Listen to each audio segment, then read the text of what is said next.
Bueno, más o menos sí que estamos todos. Nada, os presento a Jasmila. Bueno, para la escuela es un honor poder contar con ella. Sabéis que habéis visto la película, veis que la película pues, se presentó en el Festival de Venecia. Es una película que ha ganado un montón de premios, los premios de Europa. Estuvo nominada también para Goya, o sea que bueno, creo que estamos hablando de una de las directoras del cine europeo más importantes. Pensar, por ejemplo, que su primera película, ya del 2006, de un nombre impronunciable, con estas palabras con tres consonantes seguidas, que aquí se llamó El secreto de Esna, consiguió el León de Oro, perdón, el Oso de Oro en Berlín, que ahora que estamos alucinando todos aquí con el Oso de Oro de Carla Simón, pues bueno, ella con su primera película consiguió el Oso de Oro, ha estrenado en todos los festivales importantes, en Berlín, en San Sebastián, en Venecia, y ahora pues está nominada para estos premios Lux, que son los premios que otorga el Parlamento Europeo. Agradecer también a la oficina del Parlamento Europeo en Barcelona que organiza todos estos actos y que nos permite contar con Jasmila. Y bueno, hablábamos de la curiosidad que la primera vez que hicimos esto juntos fue hace 3 años y vino también una directora vecina de Jasmila, Teona Teona Strugar-Mitelska. Ella vino aquí hace 3 años a presentar una película también de Montenegro. Ella es de Bosnia. Y bueno, me parece que nada más. Un poco la idea es que habéis visto la película, la tenéis muy fresca, que podáis preguntar, hablar con ella. Yo creo que la película es una bomba. Y da muchos elementos para conversar cinematográficamente, de cómo el cine recupera la memoria, muchas cosas.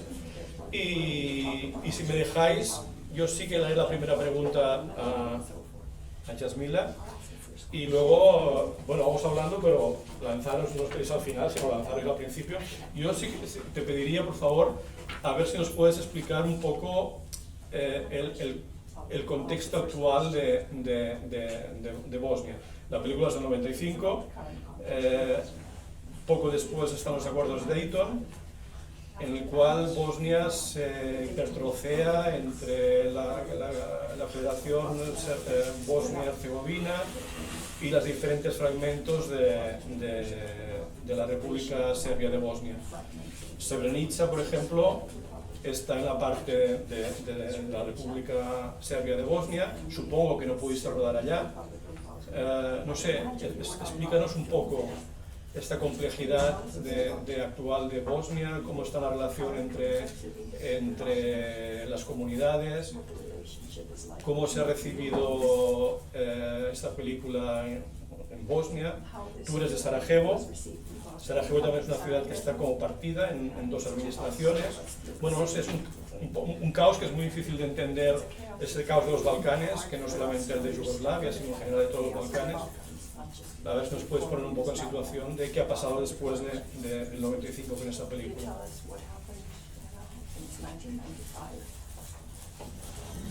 Okay, I will first say thank you for inviting me. I'm really happy to be with you, and please ask any question you want. I would be really happy to talk about it. So this first one I will make it shorter. It's because it's very long, complex thing. Should I make breaks or? Go ahead. Yeah. Okay. Yugoslavia was consisting since Second World War of 6 republics, and people were living together more or less successfully. In 90s, there was a huge nationalism coming from Serbia who wanted to establish Greater Serbia. Similar to what is Russia doing now. They say, okay, we want to get this big Russia again. And they attacked Bosnia and Croatia also. And Croatian nationalists saw, okay, let's also take piece of cake from Bosnia, and Serbs wanted their part of Bosnia, so that was a big,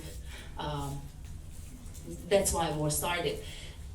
At the moment, we still have these nationalists who are doing the same thing but without weapons. So it is peace, but it's a lot of things which are not solved from the past. There is a lot of same war strategies, but without weapons.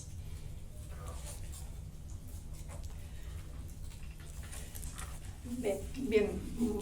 ¿En castellano? Sí. Okay. Muchas gracias. Me alegro mucho de estar aquí, estaré encantada de contestar a las preguntas que tengáis. En cuanto a esta primera, procuraré resumirlo porque toda la historia que habría que contar es larga y compleja. Desde la Segunda Guerra Mundial, en Yugoslavia, había 6 repúblicas, se componía de 6 repúblicas y había una convivencia más o menos buena. Pero en los años 90 hubo un auge del nacionalismo y los serbios en particular quisieron instituir la Gran Serbia, un poco lo que está intentando hacer ahora Rusia. Y entonces pues, decidieron atacar a Bosnia, atacar a Croacia también. Los croatas también quisieron un pedazo de Bosnia, como también los serbios, y entonces fue como surgió la guerra.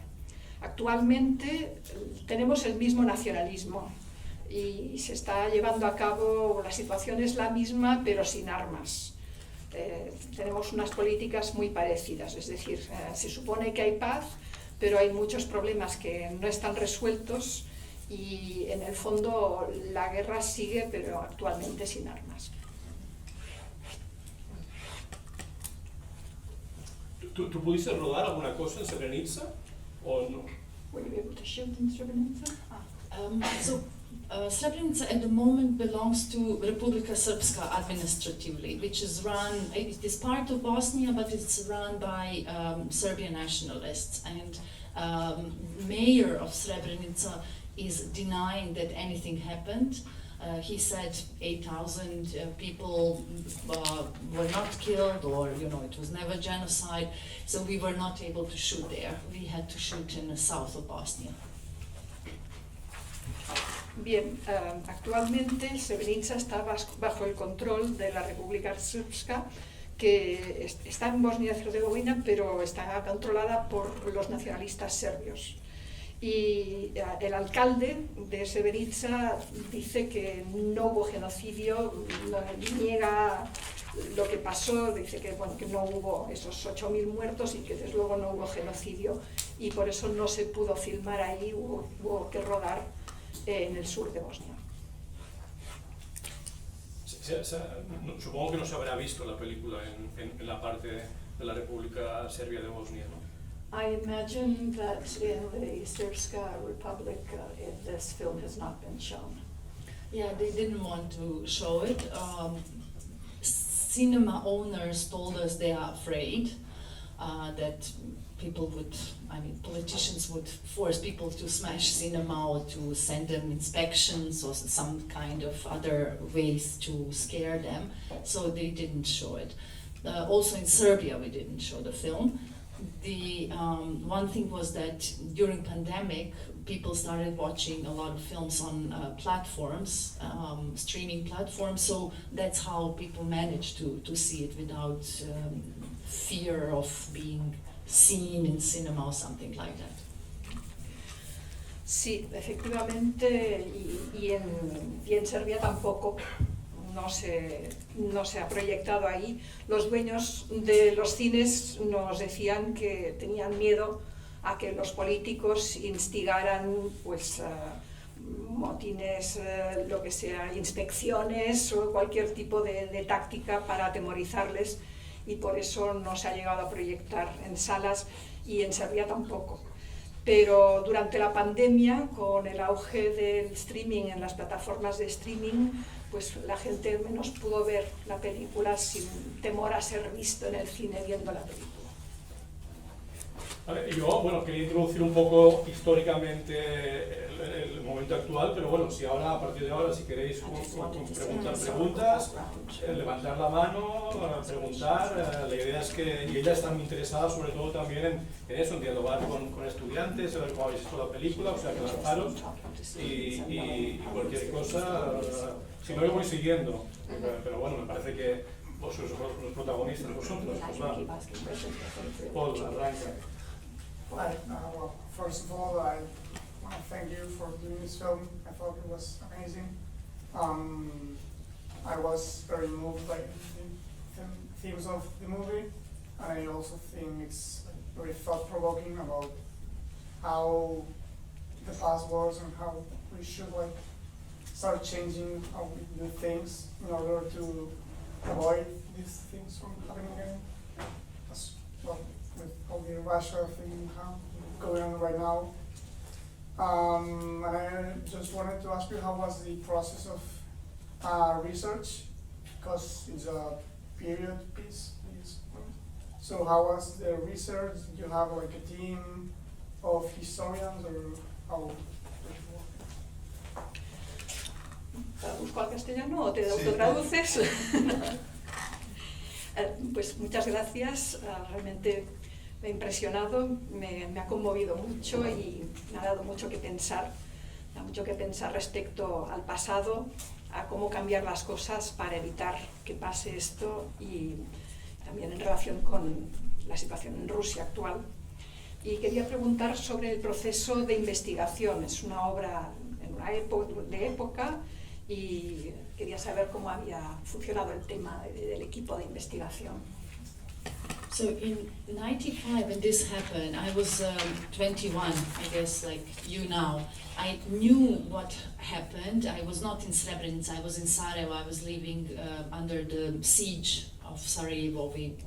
We had war for almost 4 years. But Srebrenica, we didn't know a lot about it, but later it came as news that Serbian army entered. And I remember this moment where I thought, how is it possible, because it was UN protected area, and how is it possible that we go on with our lives knowing that only violence counts? No international deals, no United Nations, just violence is important. So for me this was really heartbreaking to understand this fact about the world. And then I thought about it a lot, I read a lot. Just by living in Bosnia you can't avoid it, it's so present. Only a few years after people found out that these men were killed. At the beginning, all women thought they were taken somewhere. They are in prisons in Serbia or something. Only recently, like after 5 years, mass graves starting to be open. So it was very slow process. I'm saying this because research was, on one hand, just living life in Bosnia and reading news every day. But when I decided to do a film, I went to read a lot of books, and I realized I don't know much. Just because you live somewhere and you follow the news doesn't mean you really dig into that. I will let you translate. Bien, cuando todo empezó en el 95 yo tenía 21 años, más o menos como vosotros ahora, y yo vivía en Sarajevo. Yo viví el sitio de Sarajevo, estuvimos casi 4 años. Sí. En Srebrenica pues no sabíamos mucho de lo que estaba pasando ahí, pero sí que llegó a las noticias cuando entró el ejército serbio en la ciudad. Y entonces me preguntaba cómo podía ser que se pudiera entrar en una zona bajo la protección de las Naciones Unidas. Cómo podía ser que solo contara la violencia, que no contaran los acuerdos internacionales, las organizaciones internacionales, solo la violencia. Y la verdad es que me resultó muy difícil de entender. Luego fui reflexionando. En Bosnia-Herzegovina es muy difícil evitar este tema, es un tema que sigue siendo la actualidad. Y entonces también hay que decir que al principio no sabíamos que hubieran muerto todas estas personas.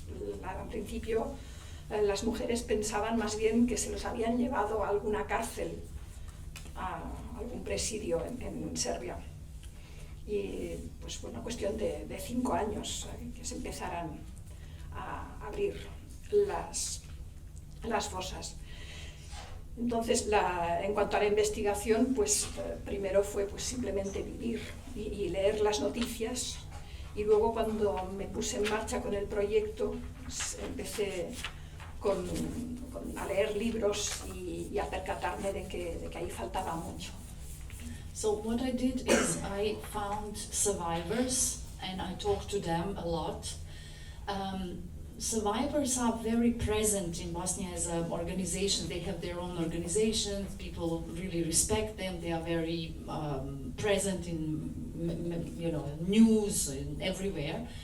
And I knew I have to get their story, but on the other hand, I have to make my story.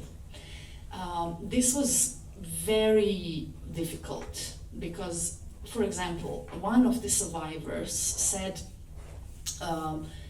Dutch people were hating Bosnians because they were Muslims. There is truth in it, but they said all Dutch people were terrible, they didn't care, they could do something but they didn't. And then I went to Amsterdam to meet some of them. I wanted to meet also Karamans and Franken, main guys, but they didn't want. By the way, Karamans lives in Spain. He went from Netherlands and hiding here. So one of the survivors, when I met these people in Amsterdam, I realized they were kids. They were 18, 19 when some of them, as I said, the leaders, they have their responsibility, they could do something. But these kids were lost there. They were sitting and not knowing what to do. So survivors sometimes have this very strict way of observing things. As a filmmaker, it's very hard to respect them, but also to find what is really truth, what was going on there. For me, this was the most difficult thing, to listen to all sides and decide for yourself what was it there. Or one survivor would say, no, we didn't smoke joint. They were this tendency of showing that all victims were saints. Somehow I felt I have to do my stuff, even if at the end of the day they would hate me. There is no compromise in this.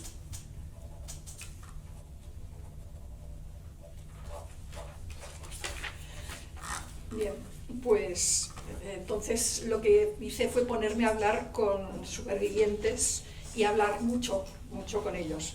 Los supervivientes tienen su organización propia, son muy respetados, tienen mucha presencia en las noticias, etcétera, están presentes. Y entonces quise recoger su historia, pero también contar mi historia. Es decir, esto es difícil porque, por ejemplo, un superviviente me decía que los holandeses odiaban a todos los musulmanes. Y no digo que no hubiera algo de verdad en eso, pero bueno, decían que todos habían sido horribles, que a ninguno le había importado nada. Eso realmente había que matizar. Fui a Ámsterdam también para hablar con los holandeses, no me pude reunir con Keremans y con Franken porque de hecho Keremans vive en España, pero bueno, no quisieron reunirse conmigo. Pero ahí en Holanda me di cuenta de que eran críos, tenían 18 o 19 años y eran unos críos. Los líderes tenían sus responsabilidades, pero los demás pues estaban perdidos, no sabían muy bien qué hacer. Y algunos de los supervivientes son muy estrictos, son muy duros respecto a lo que sucedió. Y yo lo que quería era respetarles, pero al mismo tiempo encontrar la verdad. Otra diferencia pues es eso, o sea, hay diferencias y yo tenía que escuchar a todo el mundo y encontrar por mí misma cuál era la verdad que contar. Y por ejemplo, también hubo quien me negó que hubiera nadie que fumara porros. O sea, un poco la autorrepresentación como si fueran todos unos santitos. No se trata de eso, ¿no? Y yo quería ir más allá, ¿no? A pesar del tema del odio. Yo en eso sí que he sido, no he hecho concesiones en este sentido.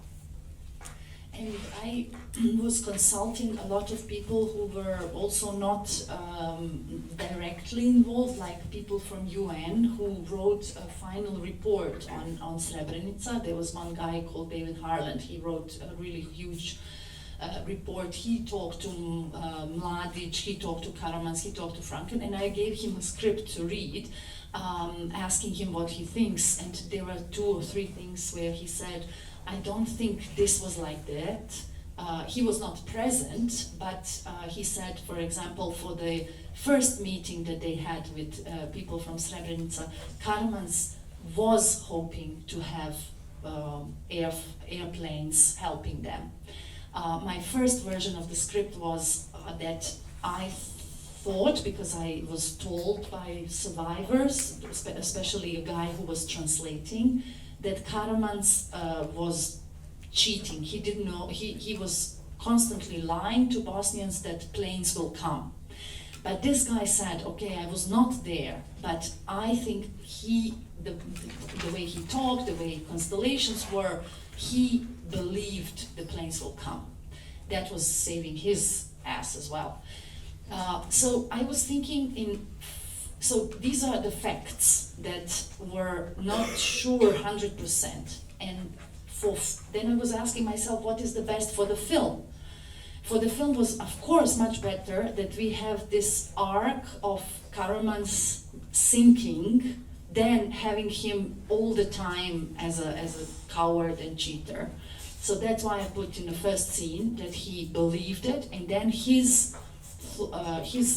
courage and his belief that he will get help is sinking until the end, where he locked himself in a room. So all the time when I had these real facts, I wanted really to be as precise as possible, but on the other hand, we are making a movie. So it has to have movie dynamic and movie motivation and character motivation. We have to respect the rhythm. For example, there were 3 meetings in Hotel Fontana with negotiators. I put that in my first version of the script, but it was boring, one, the second, third. So I put all 3 in one. And I think I didn't lie. It's still historically true, but it is working for film. It's hard to find balance.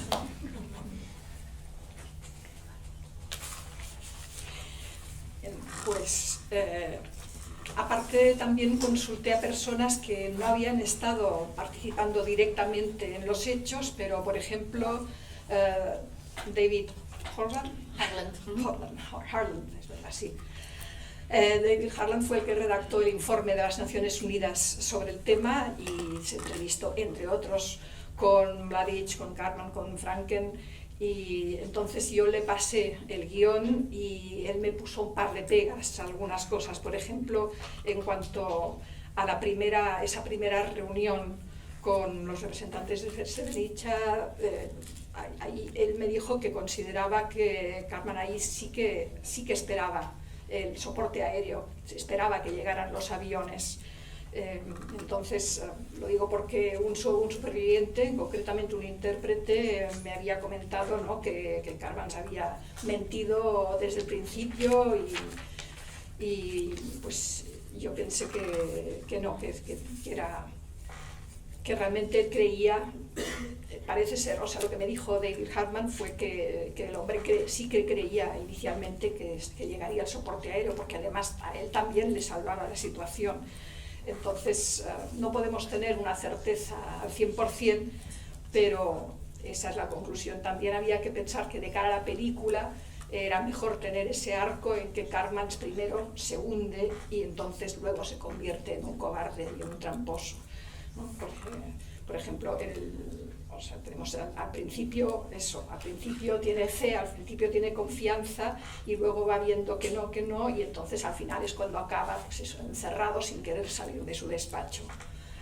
Y bueno, también hay que pensar eso, que, o sea, hay que hay que conseguir una certeza, una fidelidad a la historia, y al mismo tiempo se trata de hacer una película con su dinámica de película, con su desarrollo de los personajes, con su ritmo.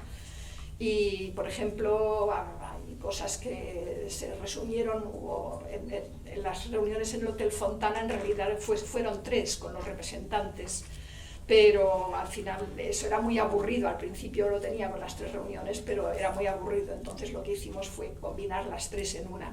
No es que sea una mentira, pero está contado de forma cinematográfica. Hay que equilibrar las cosas. But I did spend a lot of time researching. This is one thing that is very important for me. I did also documentaries a lot, and that helped me with the fiction world, because in documentaries research is crucial, and talking to survivors, talking to people who were part, how to follow them, that's very important. So if you have a chance to do documentaries and fiction, I think it's a great combination. As a fiction director, you have a vision that you want to fulfill. As a documentary director, you are more open to what will happen. And this openness of, I don't have to say this the way I thought it is, but I'm more open to what will come, helped me a lot as a fiction director. Not only during the research period, but even during the shooting, because you are just open for new things to come. You suddenly see, this is what I thought, but what I see is much better, because it's there and it's truthful, and it's not maybe what I thought it will be, but just keeping it, it gives you a chance to be present in a moment. So to go back to the first part of the answer, when you think you know something, you don't know. That's the most important thing in the research. Bien, pues sí, realmente sí que le dediqué mucho tiempo a la investigación, y eso para mí es muy importante.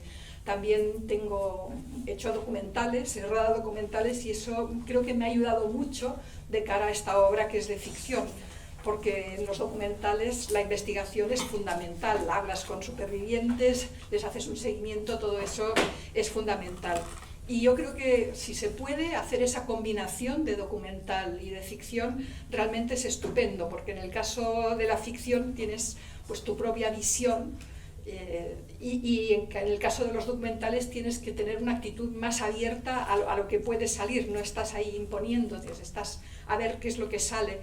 Y creo que eso realmente me ayudó. En el caso de esta película me ayudó también, incluso durante el rodaje. O sea, de repente dejarte sorprender, de repente te encuentras sobre el terreno y ves algo que es mejor que lo que tú tenías previsto, ¿no?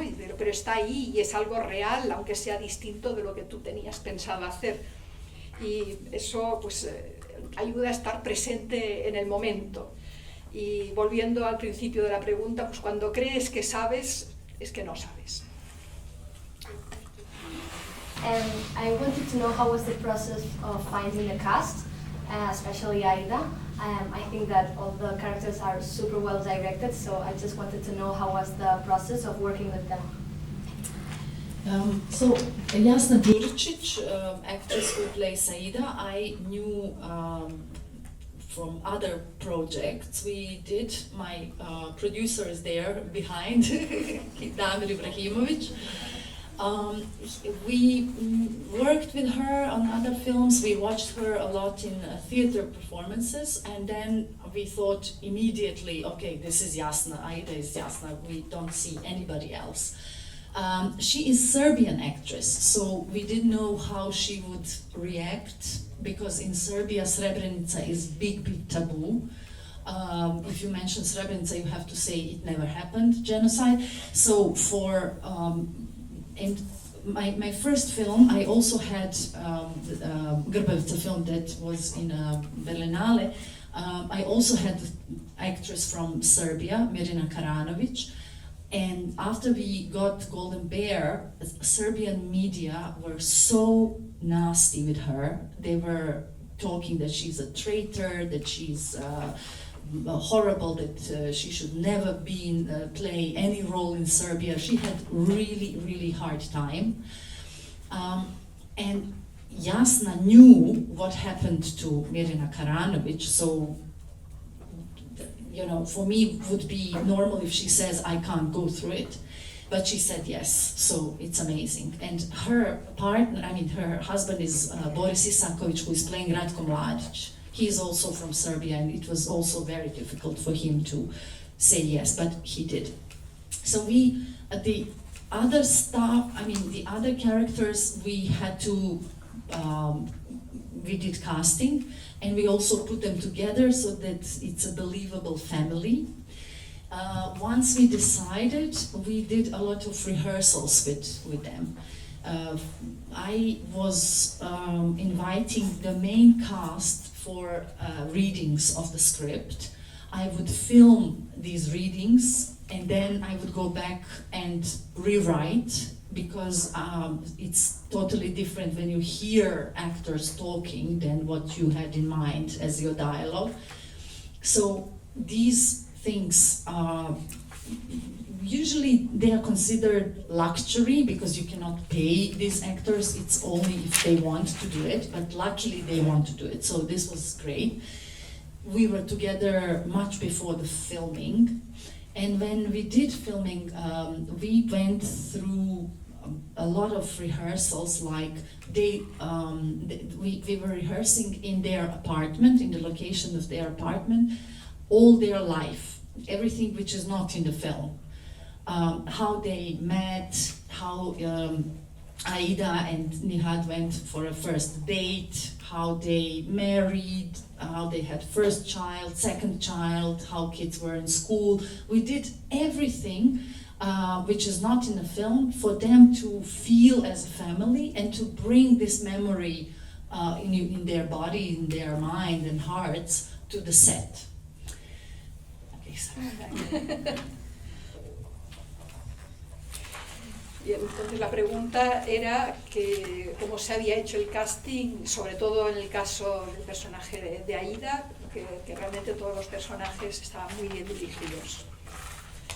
Entonces la respuesta, Jasna Đuričić es la actriz en este caso, y la verdad es que ya la conocíamos de otros proyectos. Tengo a mi productor que está aquí al fondo y ya la conocíamos, y ambos coincidimos en que ella sería excelente para el papel de Aida. La cuestión es que ella es serbia y no sabíamos si aceptaría. Hay que pensar que en Serbia es un tabú, estos hechos son tabú, hay que negarlos, es obligatorio. Y sucedió que en la película en la que ganamos el Oso de Oro en la Berlinale, la actriz de esa película, Mirjana Karanović, pues fue representada como una traidora por haber aparecido en nuestra película. Fue representada como traidora en los medios serbios, y la gente proclamaba pues que nunca más debería poder actuar en Serbia, etc. Y Jasna conocía estos hechos respecto a Mirjana, por lo tanto yo habría entendido que no aceptara, pero pues estuvo dispuesta a aceptar. Y su marido también, su marido es el que hace el papel de Mladić, y él también estuvo dispuesto a aceptar a pesar de todo.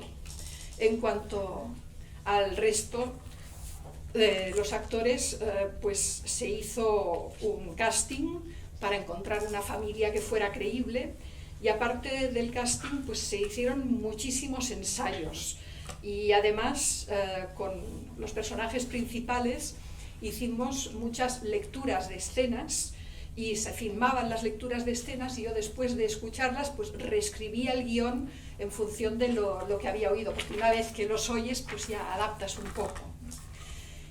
Y esto a veces se considera como un lujo, trabajar de esta manera, porque los actores tienen que estar dispuestos a hacerlo o cobrar por ello, pero por suerte se pudo hacer. Y también otra cosa que hicimos de cara al rodaje fue muchísimos ensayos y muchísimo trabajo en el apartamento donde vivía la familia. Es decir, les hicimos vivir toda su vida en ese apartamento.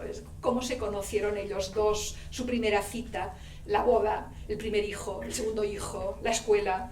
O sea, todas esas cosas que no salieron para nada en la película, pero que estaban ahí para crear una memoria corporal, un recuerdo corporal, mental, de corazón también respecto a esa familia, esa vivencia de familia. And then we managed during the rehearsal period before the shooting to go in continuity from the first scene to the last scene, because we were filming in a non-continuous way, which is very hard, and it helped actors to go. It was like a theater performance. We were going really from the first till the last thing, not with all actors, but with the main cast. And that helped actors to remember emotions and energy and rhythm of every scene, and it helped me a lot. So when we were doing, first kids entering the base, and 1 month later, they are at their home, we knew this, what we rehearsed, we knew where it should be. So this was very, very helpful. Y durante el periodo de los ensayos, el rodaje se hizo pues de forma no secuencial, pero en los ensayos sí que hicimos la continuidad de toda la película desde el principio hasta el final, no con todos los actores, pero sí con los actores principales, un poco como en una obra de teatro, realmente de forma la secuencia exacta. Y también era para que pudieran recordar la emoción, el contexto, el ritmo, la energía de cada escena, y a mí también me sirvió de ayuda, ¿no? Por ejemplo, eso pues en la base, cuando al cabo de un mes van a casa, bueno, pues esto, poder mantener esa energía, tener esa memoria. I did one TV show now, US TV show, The Last of Us, maybe some of you know because it's a video game. And they are so busy with work that it's really hard to get actors for rehearsrsals.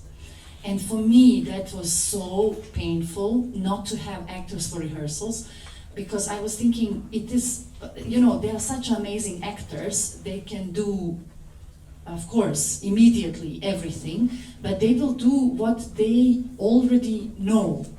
And for me, the filmmaking is a process about discovering what you don't know, and that's a rehearsal. Once shooting starts, you are there and you are doing what you know. But rehearsal period is a period where you can be silly, where you can fail, where you can try different stuff and see, this is totally wrong, this is good. And I really was fighting so much, and I managed to get actors for rehearsal. And it was great for actors as well. So what I want to say is, fight for your rehearsals, and no matter how budget is small or time is limited. I think that is a space, the only safe space, because not 100 members of team is watching you and saying, we have to go. No, it's the only place where you can be crazy and creative and discover really something that you didn't know together with actors. Bien, estuve también filmando una serie en Estados Unidos, The Last of Us, no sé si algunos la conoceréis porque también es un videojuego. El caso es que ahí están tan ocupados que es una auténtica pena porque no se consigue contar con actores para poder hacer ensayos, y es doloroso porque son unos actores magníficos, no vamos a negarlo, y salen y hacen, pero cuando salen y actúan, hacen lo que saben hacer y no pueden descubrir lo que no saben. Y para mí, hacer una película es descubrir en el proceso lo que no sabías. Y para eso están los ensayos. En los ensayos puedes hacer el tonto, puedes fallar, puedes equivocarte, volver a probar cosas que salen bien, cosas que salen mal. Y la verdad es que yo me tuve que esforzar muchísimo y por suerte conseguí que se pudiera ensayar con los actores. Por eso lo que os estoy diciendo es que luchéis luchéis por conseguir que haya ensayos con los actores a pesar de la falta de tiempo, de todo lo demás, porque solamente es en ese espacio seguro en que no tienes un equipo de cientos de personas pendientes de terminar y del cronograma y de todo, solo entonces es cuando puedes crear ese espacio en que descubres lo que no habías descubierto.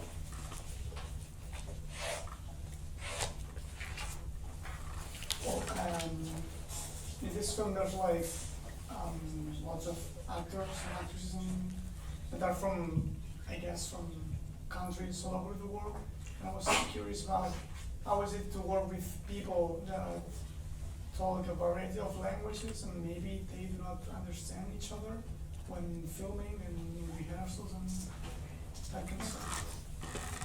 I mean, most of the shooting we had to do in English because we had international crew. There was 9 European countries which financed the film. So from each country we had to take some members of the crew, you know, set designer from Austria, camera person from Germany, editor from Poland, and common language is English, what we call English. It's broken English. So, and with most actors do speak, so for those who didn't, we managed to translate them, but yeah, we didn't have difficulties with that.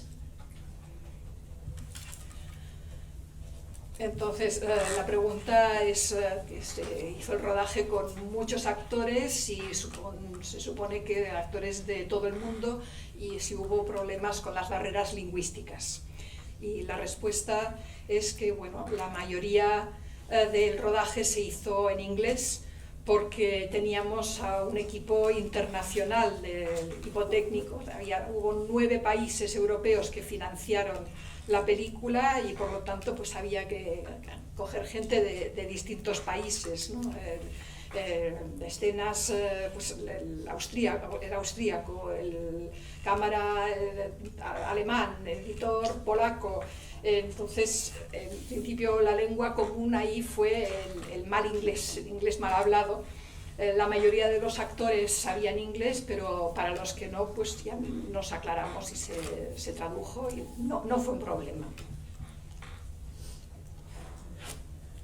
Lo diré en castellano porque claro.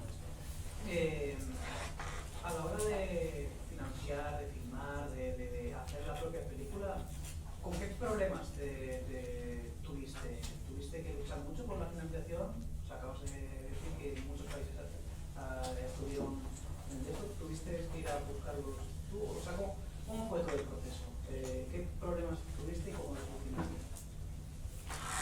So during the filming, the question is about filming and funding and on how difficult it can be. Was it very difficult? You were talking about how you got funding from 9 different countries. Did you have to fight very hard to get all the funding that you needed? How was that process and what kind of problems did you experience? Yeah. So we start always with Bosnian fund. We apply, but it's a very small fund. We are a very poor country, so we managed to get 5% of the whole budget. The budget was 4.5 million euros. And then we had to find a way how to do it luckily we live in Europe.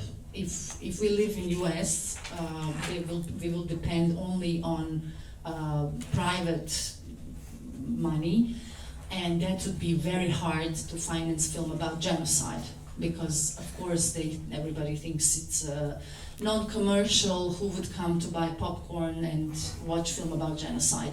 As I said, luckily we are in Europe where people care and where people finance what is our history, what is needed to be financed, even if it's not pleasant, even if it's not only entertaining. So we went to funds of each country. We had to meet a lot of producers, to talk about to a lot of people, and luckily we found people who were very much interested in supporting the film. Producers have to apply to their film funds and their TV stations, and that takes a long time. So we spent like 5 years Damir could tell you more about it. If you want to add something, Damir, that I skip. Not so much. It's very hard to put all these countries together, and it's very full process, and also it's very hard to make, when you have to make the real decision for the film, it's very hard to call everybody and to talk with them, what you think, and for example, when you have to sign the agreement with you very much, and we more than 1 hour that the paper is going around. But also it's good because you have possibility to connect different cultures and to hear the different experience. And I think it's nice. It's hard, but it's nice to make it work. Bien, entonces la suerte, empezaré cuando empezamos solicitamos fondos a un fondo bosnio, pero es un país pequeño y no tiene tantos fondos. Conseguimos el 5% del presupuesto de la película, el total es de 4,5 millones de euros. Entonces hubo que encontrar formas de conseguir fondos por otras vías. Por suerte vivimos en Europa. Si estuviéramos en Estados Unidos solo se podrían conseguir fondos de origen privado, del sector privado, y eso habría sido muy difícil porque en principio no se considera una película sobre un genocidio, no es algo que se considere comercial, algo que puedas comer ver mientras te comes unas palomitas. Por suerte en Europa nos importa estas cosas, nos importa nuestra historia y se consiguen fondos para tratar temas de este tipo, aunque no sean de puro entretenimiento. Y aparte de eso, pues nos reunimos con muchísimos productores, hablamos con muchísimas personas. Entonces los productores a su vez tienen que solicitar los fondos a sus canales de televisión, a sus productoras, a sus fondos cinematográficos. El caso es que fueron 5 años y no sé si Damić, que está ahí al fondo, quiere añadir algo. Entonces lo que añade Damić es que realmente fue difícil llegar a todo el mundo, es difícil porque hablas con uno, pero entonces tienes algo pendiente, hablas con otro, tienes luego las reuniones sobre los acuerdos, te puedes pasar más de 1 hora solo con el papeleo. Lo bueno es que consigues conectar con distintas culturas y con distintas vivencias y realmente es bonito. Es muy duro, pero es bonito el proceso de hacer una película.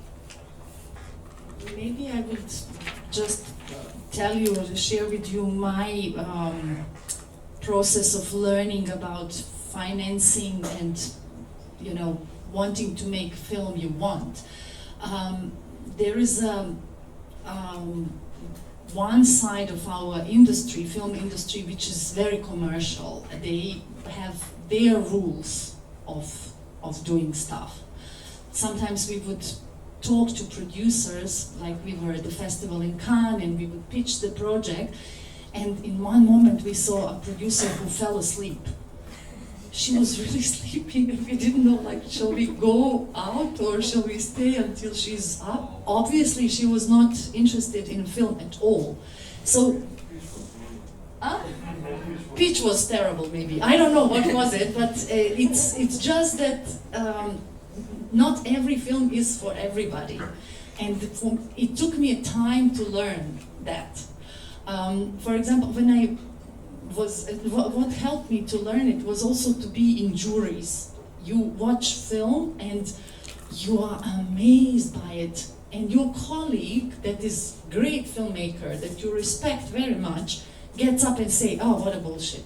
Oh, I'm like, what? So it helped me understand, you are making stuff that you feel you have to talk about. But it doesn't mean or shouldn't discourage you the fact that somebody doesn't like it. It's okay, that's okay. It took me a long time to understand, it's okay.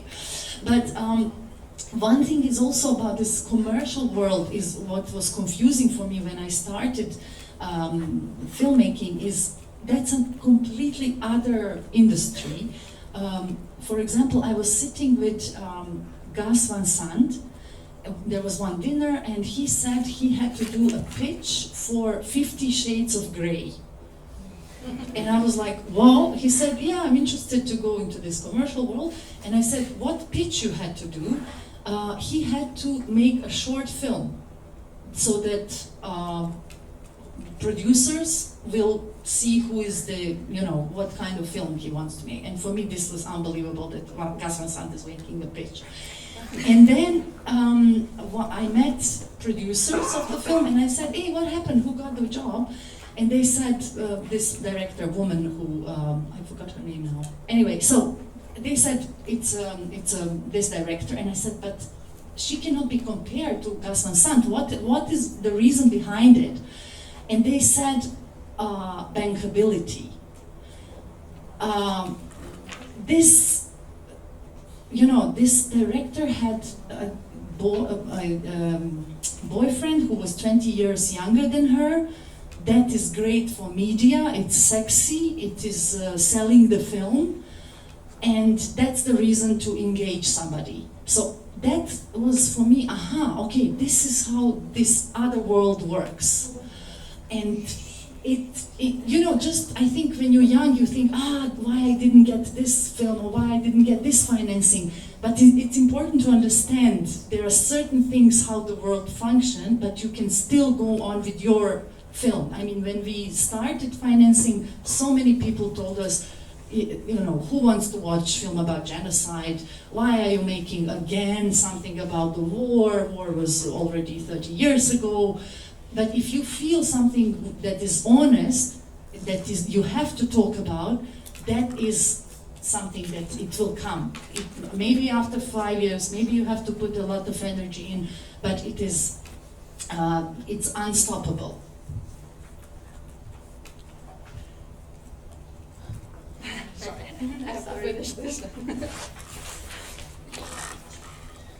Sí, os cuento, si os parece, mi proceso de aprendizaje sobre cómo se financian las películas, la película que quieres hacer.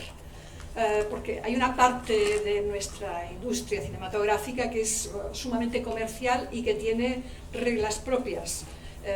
Yo recuerdo que tuvimos que hablar con mucha gente, recuerdo que tuvimos que hacerle una propuesta en el Festival de Cannes a una productora que se quedó dormida mientras se lo proponíamos. O sea, realmente fue bastante impactante y evidentemente no le interesaba nada nuestra propuesta, o el comentario que se ha hecho desde el fondo es que a lo mejor la propuesta no estaba bien hecha, era mala.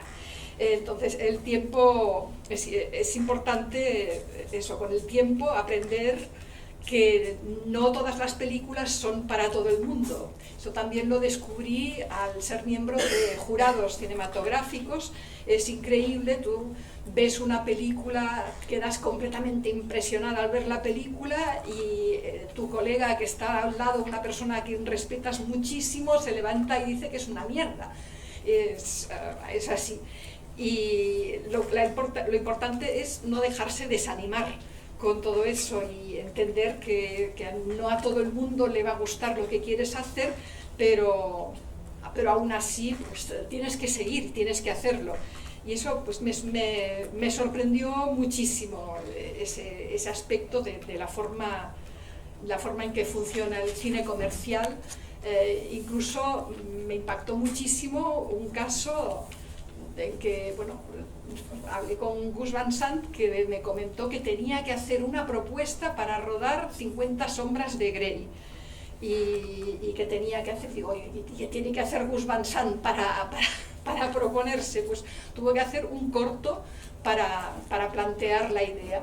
Y al cabo de un tiempo, a mí me sorprendió mucho que Gus Van Sant tuviera que hacer un corto a modo de presentación para hacer algo así. Pero al cabo de un tiempo pues pregunté, no recuerdo el nombre de la directora que hizo la película de 50 sombras de Grey y pensé, ¿y qué tiene ella que no tenga Gus Van Sant? Y pues me dijeron pues la bankability, la financiabilidad, digamos, o sea, la gracia que le puede hacer al financiero. ¿Por qué? Porque esta directora tenía un novio 20 años más joven, estas cosas son mediáticas, son sexy, son cosas que venden y por lo tanto la elección en el cine comercial pues se puede hacer por motivos como este. y realmente a mí me sorprendió mucho, pero me di cuenta de que realmente es un mundo completamente distinto, lo que no quita que haya que luchar por hacer la propia película. O sea, no hay que saber que, bueno, a veces te ponen pegas, a veces hay problemas, pero es importante saber que tú puedes seguir adelante. Y también me decían, ¿cómo vais a hacer esta película? Han pasado ya 30 años, siempre estáis con lo mismo y demás, pero si tú sabes que las cosas son así, que puedes hacerlo, pues puedes esforzarte, y es cuestión de, pues puedes tardar 5 años y te puede costar muchísima energía, pero realmente es posible. Si tú sigues ahí, pues no hay quien te pare. First of all, congratulations. I wanted to know. Daniela, levanta un poco la voz, por favor. Okay. So this is a particularly emotional movie. So I wanted to know specifically how did you manage to take the main actress to such a state of mind that was like so dreading and anxious all the time, but at the same while safeguarding her emotional well-being. You know, like I feel like sometimes it can get exhausting. So maybe some mechanisms or principles on set that help you work with the actress without, like I said, affecting her emotionally or getting her exhausted. She had to be exhausted emotionally, otherwise it wouldn't work. But she is professional who knows how to distance herself after shooting is finished. On the set, she had to go so deep in every emotion in order for us to see it as a truthful. But she's an actress, she's professional who knows how to do that. There are actors who are going more or less better in this finding a distance. Some actors need a lot of time to get out of their roles. But it's a training. It's really the mechanism of professionals how to deal with it, how to understand this is not real life. Once I had on a second film I did Naputu, On the Path. It was about radical Muslim guy. We had one actor, wonderful actor from Croatia, Leon Lucev, and he was so into his role. He learned how to pray. He learned a lot of things from this radical group. He didn't shake hands with women. And in that stage where he was still very much in the character, popular Croatian female magazine asked him to give an interview. And he gave an interview as a Wahhabi, as Salafi, and we had to stop the interview because it was terrible. For him it was okay not to be with women, you know, that they have separate space. So there are actors who are a little bit more into this. We had to ask them to wait for the interview that he gets out of his role. So they you know, working with more professional actor makes it easy. The problem is with what's a word for not amateurs but non-actors. There you have to be very careful. Kids and non-professionals are very delicate. They have to be protected. They don't have this mechanism. They didn't learn it in school. They have to be very protected. There was one case of non-professional actor who won an award at Berlinale, and he suddenly thought he is special, he is whatever, and it ended up really tragically because he didn't have mechanism to bear it. This is, or with kids, very often I read, or in Yugoslavian cinematography, kids were going into drugs because suddenly they were lost. They didn't go to school because of filmmaking, and then they got such a fame, and everybody recognizes them asking for autograph, and they go crazy if you are not careful. As a director, I always felt, because in my first film we had 12-year-old Luna Mijovic who was playing in Grbavica, and we took a lot of time with her after also to, you know, to calm her down and to send her in the right path. Of course, parents are the most important, but as a director, I feel also responsibility for that. There is a wonderful documentary film, I don't know if you've seen it, The Most Beautiful Boy in the World, which was 2 years ago or something, about the boy who was playing in Visconti's Death in Venice. So I think every director school has to show it to see how dangerous our work is if we are not careful towards people.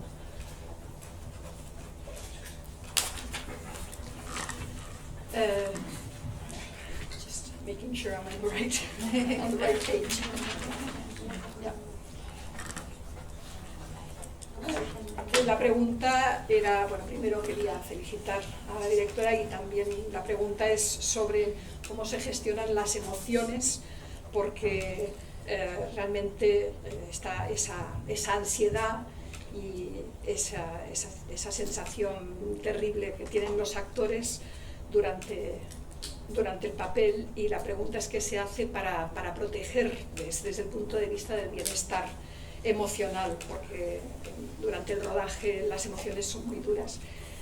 Respuesta, bueno, ahí ese agotamiento emocional, ese no poder más, tenía que estar ahí, la actriz tenía que sentir todo eso, pero es una actriz profesional y es capaz de mantener la distancia, tiene la técnica, tiene la mecánica necesaria para saber distanciarse una vez que ha terminado del papel que ha estado representando. O sea, realmente entra a fondo, pero es una actriz profesional. Los actores en eso varían, algunos necesitan más tiempo que otros, pero saben cómo romper, cómo marcar la distancia entre lo que están haciendo y lo que es la vida real. De hecho, hubo un actor con el que trabajamos en la película On the Path, que tenía que hacer de islamista radical. Y él es croata, pero se metió tantísimo en su papel que realmente lo hacía todo como si fuera un islamista radical, no daba la mano a mujeres, se comportaba exactamente igual, rezaba, hacía la oración diaria. Y entonces en ese momento, en esa época, se le hizo una entrevista por parte de una revista femenina, y empezó la entrevista y estaba haciendo la entrevista en plan wahabita total, y entonces o sea, que no pasaba nada, que las mujeres tenían su esfera, que no tenía por qué haber contacto entre hombres y mujeres y demás, y les tuvimos que decir que esperaran a que saliera de su papel, a que terminara el rodaje para que pudiera salir de su papel antes de entrevistarle. Y bueno, cuanto más profesional es el actor, más fácil es que pueda hacer esta autoprotección con las personas que no son actores profesionales, en particular con los niños. Hay que tener muchísimo cuidado, es muy importante protegerles. Hubo un caso de un no profesional que ganó un premio en la Berlinale y luego se creyó pues, el rey del mambo, súper especial, y luego tuvo una trayectoria terrible porque no tenía esos mecanismos de autoprotección. Y en el caso de niños actores que han sido éxito, muchos se han perdido porque se han hecho famosos, la gente les pide autógrafos y hay todo un proceso, todo un remolino alrededor, y luego a veces pues, se pierden. Por eso hay que cuidarles mucho.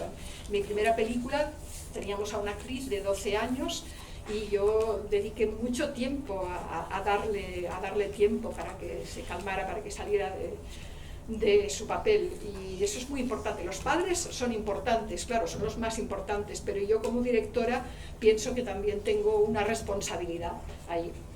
Y lo que recomendaría es ver el documental The Most Beautiful Boy in the World, que es sobre el actor que hizo de chico de la película de Visconti, de la muerte en Venecia.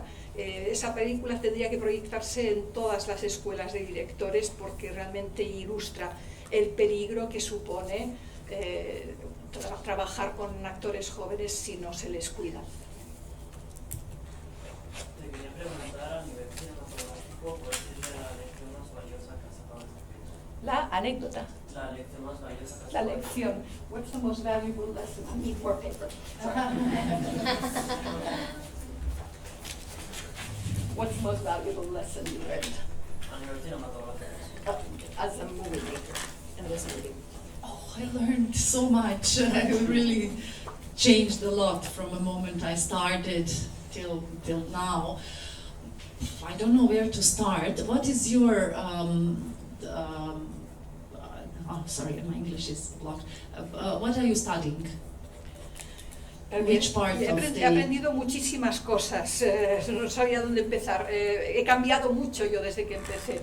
La pregunta es, ¿qué estás estudiando tú? Because I'm asking just to be more specific to Lo digo por his concretar de cara a lo tuyo. Dirección. Direction. directing. Okay. I learned a lot how to deal with extras in this film, which was totally different from any other film.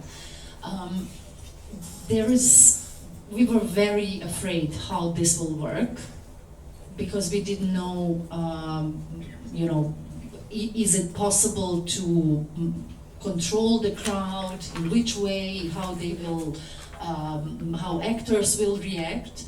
We prepared every scene without extras, with DOP, with camerawoman, and when extras came on a set, it was so great because they were adding more value to the scene just by being there. And many actors told us that it was like their acting partner to work with extras. They gave them immediately sense of reality, like especially for Dutch actors. They were there and they said, now we understand how these guys were feeling when, 500 people are looking at you expecting to save them. So one thing is like, you are the most afraid of something, but at the end, it is the best. It goes the smoothest way and gives the best values. So, embrace whatever you are afraid of. It will be fine.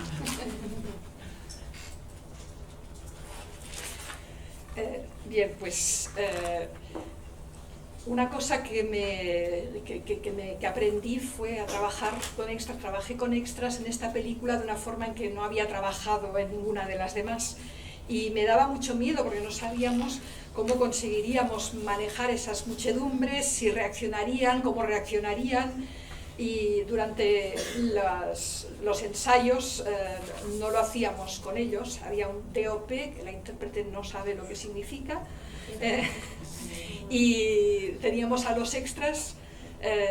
Entonces, primero ensayábamos así y entonces llegaban los extras. Y los extras aportaban un gran valor por el simple hecho de estar ahí. Los actores nos dijeron que eran como sus interlocutores, como sus socios, sus colaboradores en la actuación, es decir, que les hacía falta la llegada de esos extras para sentir la situación real como tenía que ser. Sobre todo los actores holandeses nos transmitieron que realmente al tener los extras de repente se daban cuenta de lo que suponía enfrentarse a 500 personas que tienes ahí delante y que quieren que las salves. Entonces, lo que a mí más miedo me daba de esta película, al final resultó ser lo que salió más liso y lo que dio los mejores resultados. Por lo tanto, los temores que tengáis, pues nada, abrazadlos. Well, something you said earlier about the U.S. industry. In filmmaking, you said that you're working with The Last of Us. I did one episode for them because I was curious. Is it like this huge HBO production, I guess, like huge blockbuster TV series? What's the difference between working in something like here in Europe and with all that money that's put in these productions of filming in the US? How did you feel with that? And how was your experience? What you've done? The directing process is more or less the same. You are making certain decisions, but of course it's much easier if you have many stuff. And it was interesting that because Damir and I, we produced together, so I am also aware of production side, and I always think, okay, can we do it? How much is it? Or I will sacrifice this for that. So it's in my head. And when I was there, I would say, okay, we can do it like this and this to save some money. And they would say, why do we have to save money? I don't know, it's just how my brain functions, I don't know. But you can get anything you want. Like we, in Quo Vadis, we wanted to have techno crane because it's easier to film all these extras. And it is 10,000 euros to rent it, to have it, because we don't have it in Bosnia, we have to import it. And we did many calculations where we thought, okay, let's have it here one day, but then you are missing 10,000 somewhere else, put it here. So at the end, we never had it. And in The Last of Us, Technocrane was standing there all the time, and if you want, you use it, or if you don't want, you don't use it. So it's a different, but directing process and what you have to plan and how you talk to people and how to get stuff out of actors and you know where camera is, what is the light is the same as a process. You just have more means to do it.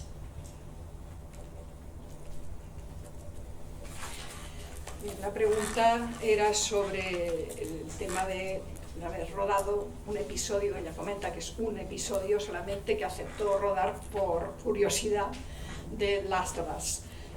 La pregunta es una producción muy grande y la pregunta es sobre las diferencias entre rodar en Europa con los condicionantes de Europa y rodar en Estados Unidos con los fondos que hay ahí. Y la respuesta es, bueno, la dirección como tal más o menos viene a ser la misma, es el mismo proceso, pero es más fácil con muchísimo personal y con muchísimo apoyo. Yo estoy acostumbrada a ir con Damir, vamos a los sitios de rodaje y juntos valoramos, y entonces yo pienso, bueno, pues vamos a saltarnos esto para ahorrar un poquito aquí, para poder hacer esta otra cosa, y estamos ahí siempre mirando hasta el último céntimo, ¿no? Y entonces esto se sacrifica a cambio de esto otro y tal.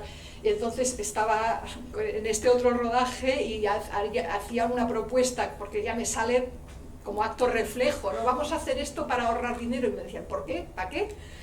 En el caso de Quo Vadis, queríamos un technocrane, también supongo que lo puedo dejar en inglés, queríamos un technocrane, pero cada día de alquiler nos costaba 10.000 euros y había que alquilarlo, importarlo de fuera, porque en Bosnia y Herzegovina, bueno, en Bosnia no hay, y por lo tanto, pues 10.000 euros y tenías que decir, pues los meto aquí, no, pero es que me faltan 10.000 allá, pues tenías que estar encontrándolo. Y en cambio, en este otro rodaje, pues en Last of Us estaba ahí todo el santo día sin usarse hasta que tú querías usarlo, el technocrane, sin ningún tipo de problema, bastante distinto.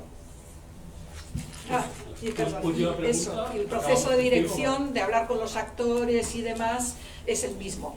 O sea, las luces, la iluminación, todo, eso sí que es lo mismo, pero tienes más recursos ahí. Hi, I'm Ernesto. You spoke earlier about the rhythm. For me, that's a very important matter I'm trying to work. So how do you find the rhythm for each of your films? Is it like on the script? Is it like with the actors? Is it like in the editing? Or how do you imagine the rhythm that the film is going to have? Is it like a piece of music you have in mind, or how do you like put it in the script? So when I'm writing the script, I obviously feel the rhythm of it. You know, I know how each scene should be. I go through each scene through my guts, and you know exactly what is the rhythm of each scene. When you come to rehearsals, you can sometimes understand that opposite rhythm is better for the scene. That's why I was saying rehearsals are great because they give you a chance to explore different stuff. You know, it's like with a piece of music, you suddenly start to play it in a slow mode and you see, whoa, this is getting even, you know, more things that I wanted to say on the first place.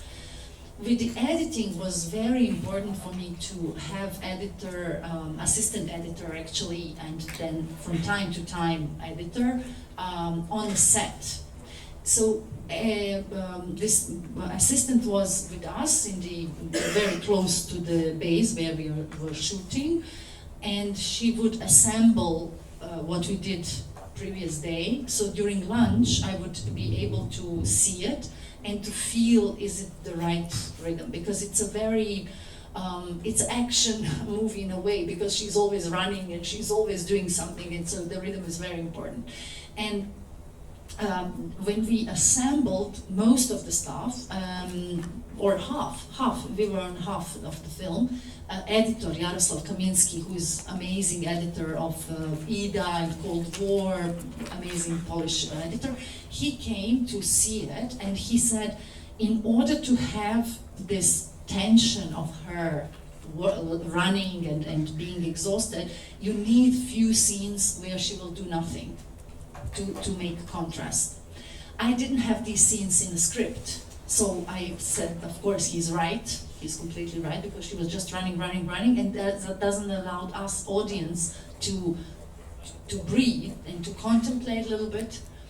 But we were just going from one moment to the other, and in one moment it's boring.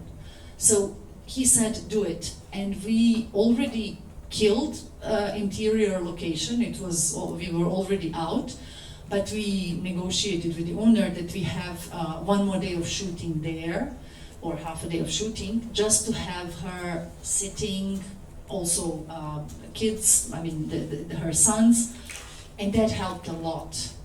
So discovery during editing, I mean when you have a chance to reshoot, is really great. We didn't have a chance to reshoot after filming, but at that moment was great that he was with us and that he said, I'm missing this. So this was very good. And then, you know, what we did during the shooting, this editing process, it was more or less already established. Of course, most of the energy goes to the beginning and to the end, how to do it. We had to find a new stuff which were not in the script, which I invented during the shooting. So, new things, new stuff that we had to invent. That's why I was using word be open, because you see beautiful moment where your actors are and you think, I don't know what I need this for, but I will film it. And then it is the very first image of the film.